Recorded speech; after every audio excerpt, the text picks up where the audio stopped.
क्या कभी ऐसा हुआ है कि कोई साधारण सा भजन सुनते सुनते उसकी गहराई में उतर गए हों? आज हम कुछ ऐसा ही करने वाले हैं। एक बहुत ही प्यारा भजन है सुन लो पुकार, और हम इसके भावनात्मक सफर को समझने की कोशिश करेंगे। मतलब आखिर क्या है इसमें कि मुश्किल वक्त में ये इतनी उम्मीद जगाता है। चलिए पता लगाते हैं। ठीक है, तो इसको समझने के लिए हम इस प्रार्थना को 4 हिस्सों में देखेंगे।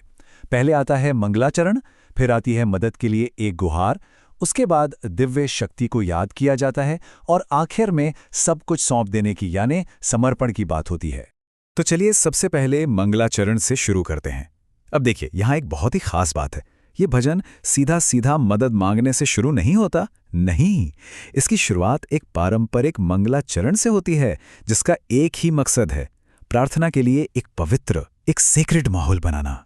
अब जरा इन शब्दों पर ध्यान दीजिए। यहाँ गायक अपनी परेशानी नहीं बता रहा है, बिल्कुल नहीं।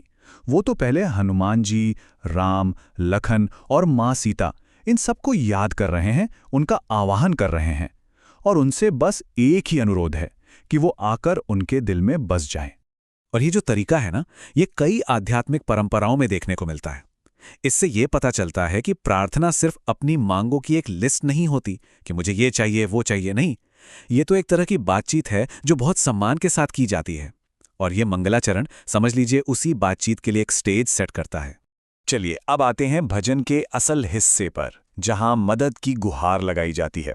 और यहां आकर ना पूरा माहौल बदल जाता है।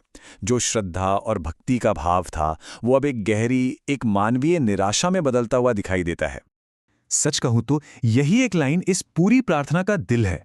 एक बिल्कुल सीधी, एक बेताब पुकार मदद के लिए। इसमें कोई घुमाव फिराव नहीं, कोई लाग लपेट नहीं, बस एक सीधा सा अनुरोध है कि मेरी बात सुन लीजिए।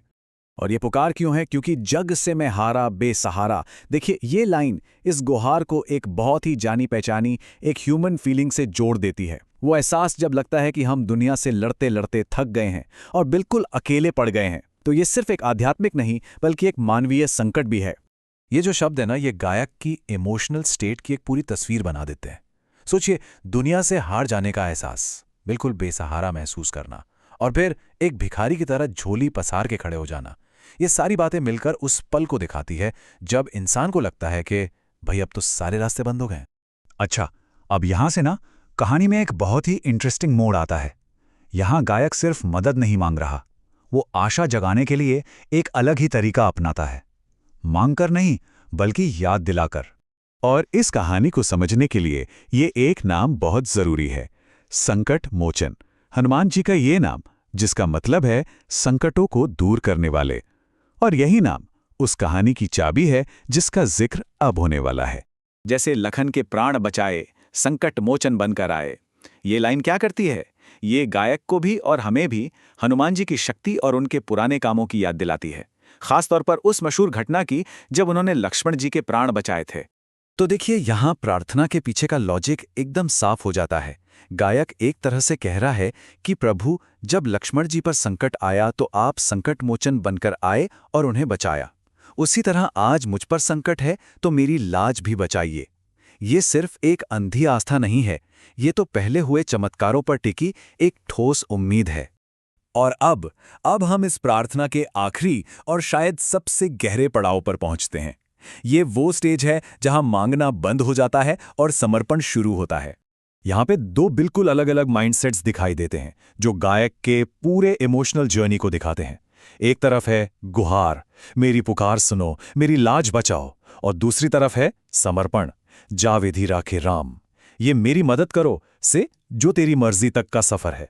ये सब कुछ छोड़ देने का, कंट्रोल छोड़ देने का एक बहुत गहरा एहसास है। और इस भजन की आखिरी लाइनों में जो ये दोहराव है, सीताराम सीताराम, इस पर जरा गौर कीजिए।